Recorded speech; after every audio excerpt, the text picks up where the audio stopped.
Welcome to YOUCANIC. Today here on YOUCANIC we happen to have a 2012 Toyota Camry. On this Toyota Camry we're going to go over your headlights and how to replace all the lights that are in this headlight assembly. Inside this headlight assembly we have right here, which would be a clearance or marker light, sometimes referred to as a parking light. That one is actually burnt out, so we're going to replace that.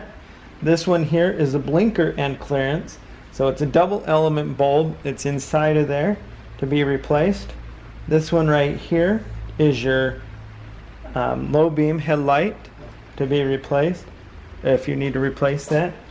And this one right here is your high beam. So those are the four light elements that are inside your light headlight assembly on your Toyota Camry. And now we will go over how you replace each individual bulbs. And on this Toyota Camry, we're going to go over how you replace the parking light or clearance light on the outside. This is one when you turn on your lights, it's always on, or you just turn on the park lights, these will always stay on. It's a side marker light, parking light.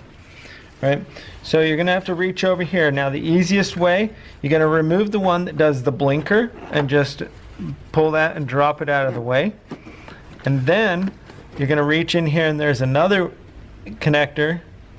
Just, you can squeeze the electrical connector and undo the actual connection, or just twist the whole light out. So we'll just twist the whole light out. With that one out of the way, we can reach in there to do that. And then we're just going to go ahead and you take this light bulb and remove it out of the play.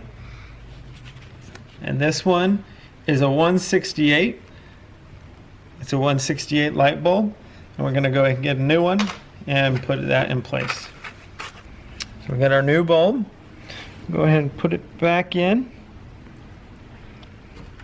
just by lining the tabs up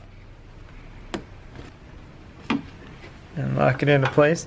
And then you're just going to reach and put it back in here, fill around for where the hole is, and you just get it lined up and then lock it into place.